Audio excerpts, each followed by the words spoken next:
Hi there, I'm back in Lathkill Dale to see if I can photograph the dippers.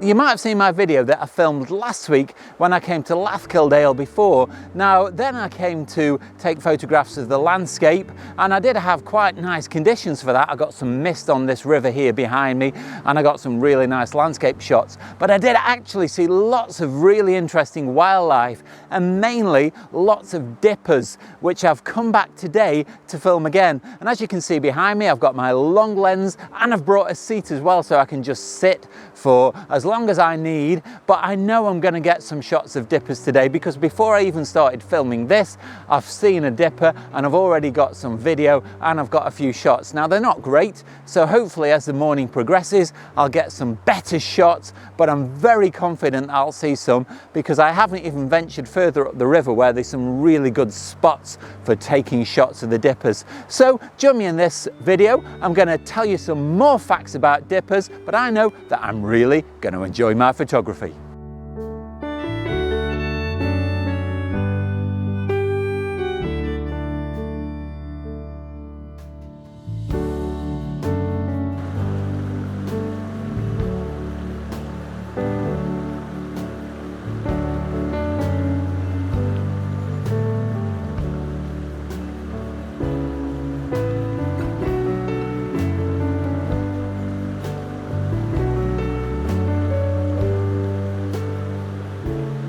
So just here is an ideal place on the river. I'm shielded a bit by these dead plants here behind me, and at this point the river is quite shallow, so it's great for the dipper to walk about in. There's some rocks for it to perch on, but I've been sat here now for about half an hour and I did see the dipper right at the beginning a couple of times, but it's now been elusive for about 20 or 25 minutes. So I'll probably spend about 10 more minutes here just to see if it comes back, and then I'll move on to a different location further up the river. And if I don't see it there, on the way back I've got to come past this location anyway going back to the car, so I can spend a little bit more time here.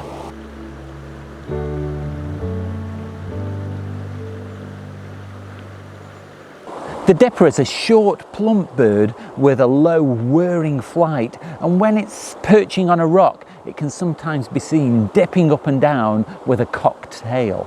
So because of its cocked tail, it's similar to a wren, but about the size of a thrush, and its most distinctive feature is its white bib on the front of its belly, so it's got very distinctive plumage. Now dippers are fantastic little birds to spot, and you don't even have to come into the country to spot them because you can often see them on waterways in cities and towns.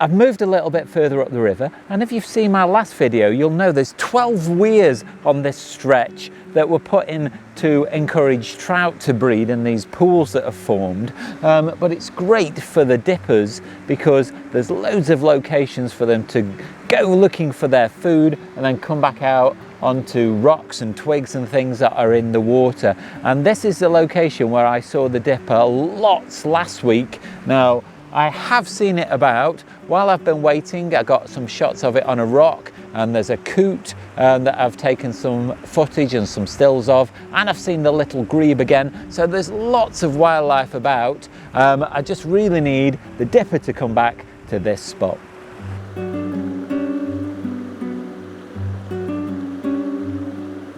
So dippers are known for their fantastic ability to hunt underwater. They eat fish and aquatic invertebrates, and what they do is they hold out their wings and angle them against the current of the water, so it forces them down and helps them to stay submerged, so they can effectively walk along the bottom of the riverbed. And they also hold on to the stones on the bottom of the river to keep them from being swept off.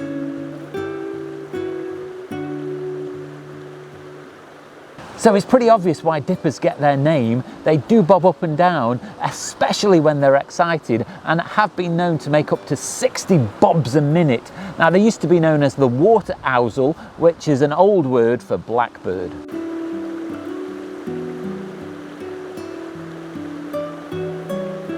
So despite not having webbed feet, dippers are really good swimmers, and to get from the bank of a river into the river, they will might stand on a rock and dive in, or just simply walk in.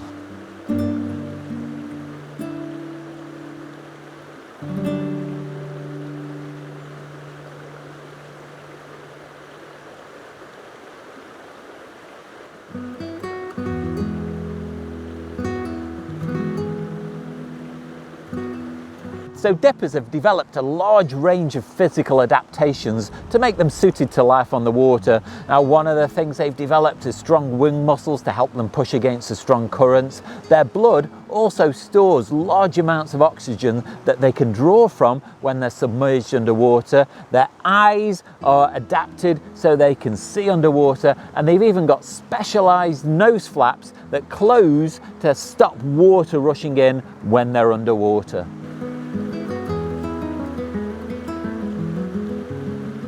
So dippers are very big in Norway. They are their national bird, and they were crowned so in the year 2000. There they are known as the white-throated dippers, and this helps distinguish them from other species of dipper.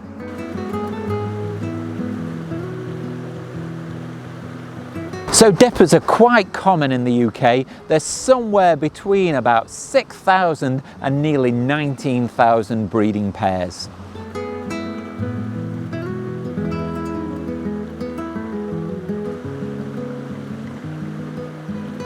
So despite being here to take photographs of dippers, there's no way I could walk past this amazing bit of fungi without taking its picture. It's just massive!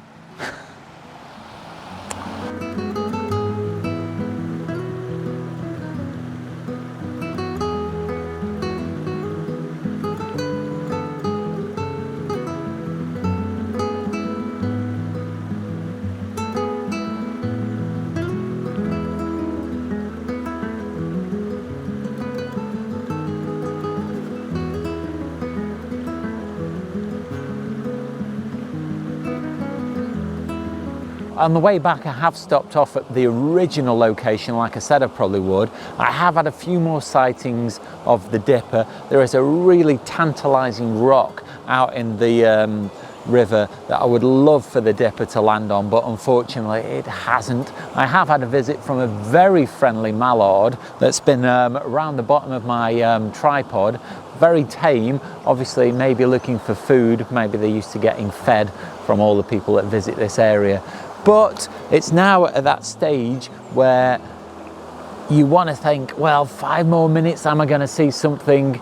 But I've sat here now for 45 minutes and it's getting a little bit late, and I think I might need to think about moving. It's always a case with wildlife photography. You always think just 5 minutes more and maybe I'll see something and get the shot I really want and get that one that I may have missed if I leave too early. But I think now I'm going to have to call it a day.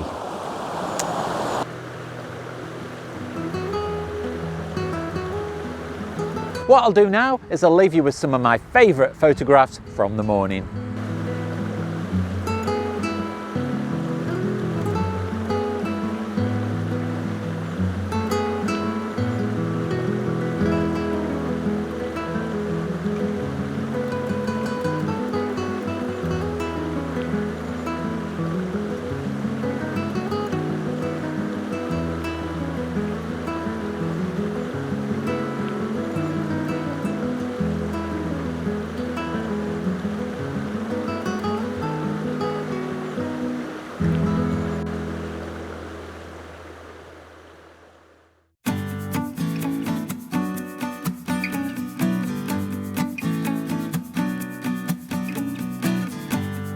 So what a great find Lathkill Dale has turned out to be. I got some really nice landscape shots last week, and this week I've brought my long lens and got some great shots of lots of wildlife. I've seen the dippers that I came for, but I've also seen the little grebe, I've seen moorhen, I've seen a coot, I've seen lots of mallards. Now I did see a grey heron from a long distance away, but it was behind some trees, and apparently some walkers have just come past and say they've seen a red kite. Now I've not seen that, so maybe I'll need to come back again on the hunt for that.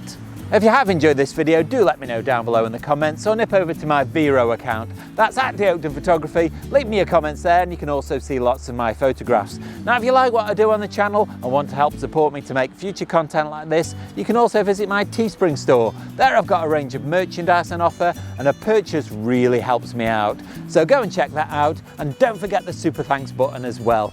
But you don't have to spend any money at all to support the channel. You can do that simply by clicking like, subscribe, and the bell notifications. It really helps me out, and it makes sure that you don't miss out on any future content. Watch out for next week's video. That goes live on Sunday. In the meantime, you can go and check out this video just up here. But all that's left now is to say, stay safe, and I'll see you soon.